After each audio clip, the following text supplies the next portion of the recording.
आप देख रहे हैं सौगंध टीवी, सौगंध वतन की।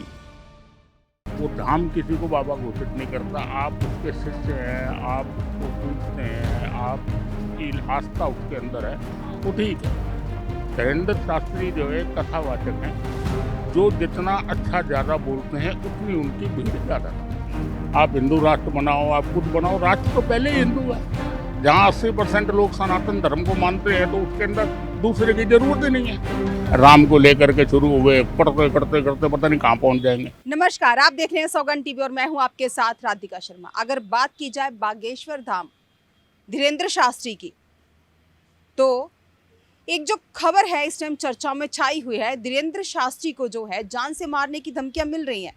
कहते हैं वो जो पर्चियां निकालते हैं, वो पर्चियां जो हैं पहले से लिखी हुई होती हैं और बाबा टोटली फ्रॉड है, फ्रॉड करते हैं। वो फ्रॉड पे जो अपना धाम है वो चलाते हैं।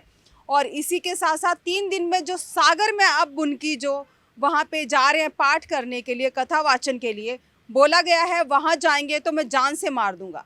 तो आइए चर्चा कर लेते हैं, क्या कुछ कहना है, किस लिए धमकियां मिल रही हैं उनको जान से मारने की, क्या कहेंगे सर? नहीं, धमकी जो दे रहा होगा वो उसका अपना पर्सनल इशू होगा। अच्छा, किसी और आदमी को उनसे कोई तकलीफ नहीं है। सनातन धर्म में इस तरह से प्रवचन देने वाले बाबा हाँ, कितने आए, कितने चले गए। हाँ, बागेश्वर धाम एक हमारी पूजनीय धनावत जगह है, हमारे सनातन धर्म की जगह है। हाँ जी, बागेश्वर धाम ने उनको कभी भी बाबा घोषित नहीं किया, अच्छा, जहाँ तक कि मैं जानता हूँ। अच्छा जी, वो धाम किसी को बाबा घोषित नहीं करता। आप उसके शिष्य हैं, आप उसको पूजते हैं, आपकी आस्था उसके अंदर है, हाँ, वो ठीक है। हाँ, धीरेन्द्र शास्त्री जो है कथावाचक हैं, हाँ, जो जितना अच्छा ज़्यादा बोलते हैं उतनी उनकी भीड़ ज़्यादा लगती है। अच्छा।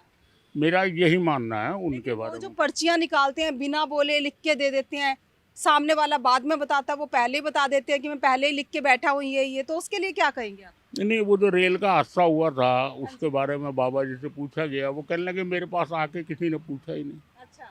कि जी ये रेल की दुर्घटना हो लेकिन गई। देश हित की जो बात है वो भी क्या जाकर पूछनी पड़ेगी? ये तो बाबा बताएंगे ना, क्योंकि पर्ची लिख के डाली नहीं हुई थी। अच्छा, पर्ची नहीं लिख के डाली हुई थी, ये तो बाबा बताएंगे हाँ, कि कोई काम अगर किसी के हित में हो रहा है, आप अगर यहाँ बैठे हो और आपने मेरे से पूछा नहीं, मगर आप सीधे बीकानेर की तरफ जा रहे हो और रास्ते में कोई मकान गिर रहा है, टूट रहा है, कुछ हो रहा है, तो ये मेरी मॉरल ड्यूटी बनती है आपको ये बताने की कि मैडम आप जा रहे हैं, ध्यान से जाइएगा, वहाँ पे पत्थर गिर रहे हैं। बिल्कुल, मगर बाबा ने ऐसा जरूरी नहीं समझा। हाँ, बाबा की अपनी दुकानदारी है, लोग आ रहे हैं, जा रहे हैं, गर्मी से मर रहे हैं, उन्हें इस बात से कोई मतलब नहीं, किसी की जेब कटे, किसी का मंगलसूत्र कटे, हाँ, किसी का मोबाइल निकल जाए, किसी का पर्स निकल जाए, उससे बाबा को क्या लेना देना। अच्छा, बाबा ने तो आप जैसी महिलाओं के बारे में ये भी कह रखा है कि जिसकी मांग में सिंदूर नहीं है, गले में मंगलसूत्र नहीं है, वो एक खाली प्लॉट है। हाँ, तो खाली ये प्लॉट है। इस तरह क्या की- वजह इस तरह की जो इस तरह कथा की वाचन बातें- करने वाले हाँ। इस तरह के वचन, जब इस तरह की बातें जब करते हैं तो क्या लगता है, क्या वो सही है?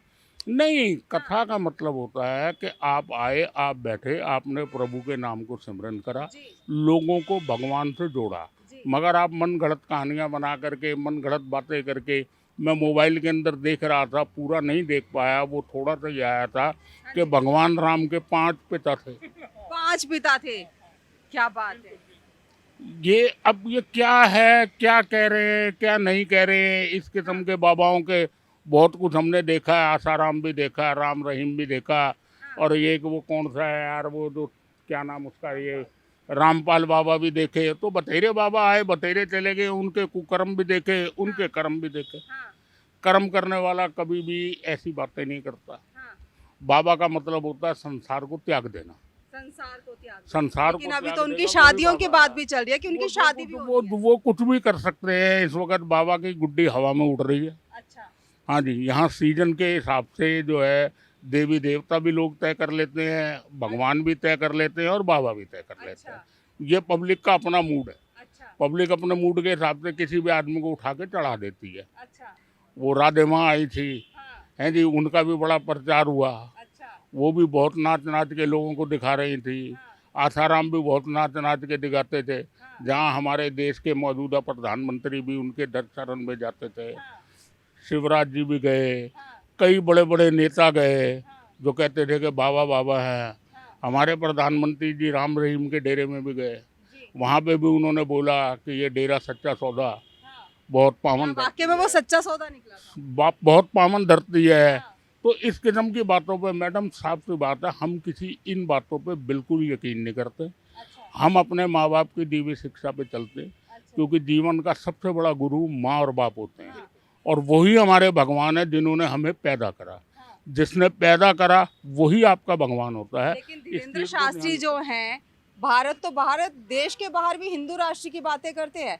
तो क्या लगता है जिस तरह से हिंदू राष्ट्र की बातें करते हैं, उसके साथ साथ जिस तरह से उनको धमकियां मिल रही हैं, क्या लगता है ये कहीं ना कहीं आपस में जुड़े हुए हो सकते हैं? मैडम परिकल्पना है, मेरे दिल के अंदर ये तमन्ना है कि स्विट्जरलैंड मेरा हो जाए। अच्छा, मैं स्विट्जरलैंड की वादियों में रहूं, वहाँ पे पहाड़ों में बैठ के आपके साथ बातें करूं, एक कप कॉफ़ी का पीऊं, मगर मेरी कल्पना ये पूरी हो जाएगी।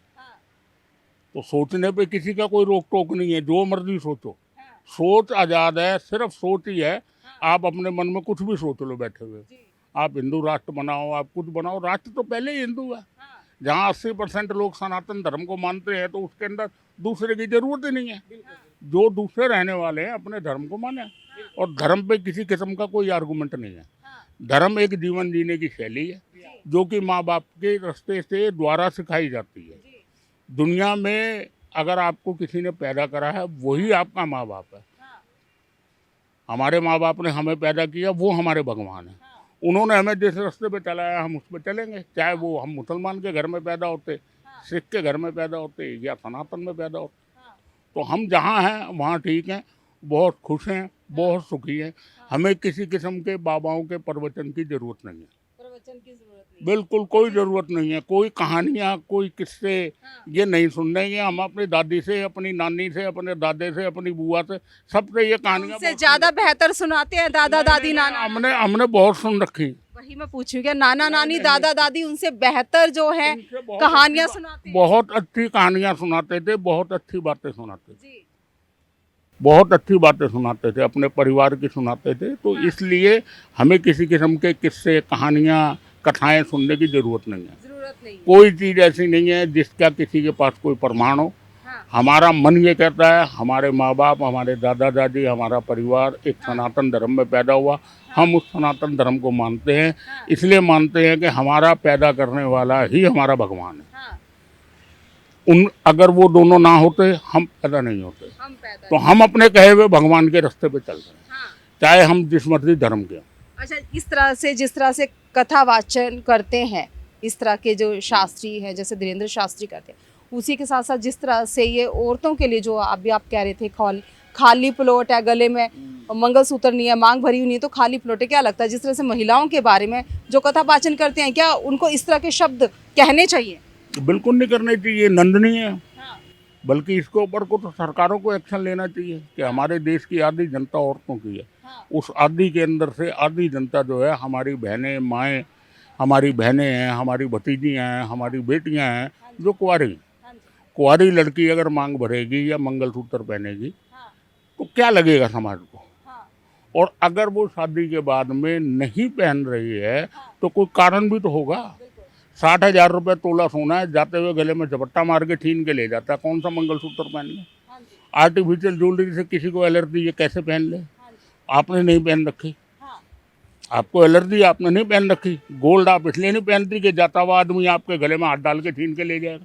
तो ये सारी बातें हैं, कई चीज़ें हैं। कई औरतों को सिंदूर से एलर्जी हो जाती है। तो ये ऐसी सारी बातें कहने का कोई मतलब नहीं है, कोई औचित्य नहीं है। जो मन में आया वो कह दिया, बस बोले जा रहे हैं, धारा प्रवाह बोले जा रहे हैं। राम को लेकर के शुरू हुए, पढ़ते करते करते पता नहीं कहाँ पहुँच जाएंगे। बोलने का कोई अंत ही नहीं है इन लोगों का। अच्छा, वो अपनी बातों में एक और बात बोलते हैं, जैसे कोई भी बात हो, मेरे पागलो, तो वो जो पागलो शब्द यूज करते हैं, वो क्यों करते हैं? तो वो उनके लिए करते हैं, एक्चुअली के अंदर ही पागल है। उन्होंने ये भी बताया है कि आदमी को अगर कुछ बनना है, जोशी बनना है, विद्वान बनना है, तो 5 बेसिक बातें पता होनी चाहिए। अच्छा। आदमी आकर के बैठा तो उसको कह देना तू बहुत कुछ करता, तेरे को यश नहीं मिलता। ये बेसिक बातें हैं। तो वो पागल तो कहता ही है। जो आदमी चला जाता है उसके यहाँ 3 घंटे 4 घंटे भीड़ भड़का, धक्का मुक्की, मार पिटाई करके अंदर जाता है। फिर गर्मी के अंदर, इतनी इस मौसम के अंदर, इतनी ह्यूमिडिटी के अंदर लोगों के बीच में बैठा रहता है। तो वो पागल नहीं है तो और क्या? वो बाबा उनको ठीक कहता है, बाबा जो कह रहा है वो ये बात बिल्कुल सत्य कह रहा है कि मेरे पागलो। इस तरह से हमने बात की धीरेन्द्र शास्त्री की, उनको जान से मारने की धमकियां मिल रही हैं। धीरेन्द्र शास्त्री 3 दिन के लिए एमपी के सागर में कथावाचन के लिए जा रहे हैं। आपकी क्या राय, अपनी राय हमारे साथ जरूर साझा करें। इन्हीं सब खबरों के लिए जुड़े रहिए हमारे साथ, देखते रहिए सौगंध टीवी। कैमरामैन रोहित के साथ राधिका शर्मा। आप देख रहे हैं सौगंध टीवी, सौगंध वतन की।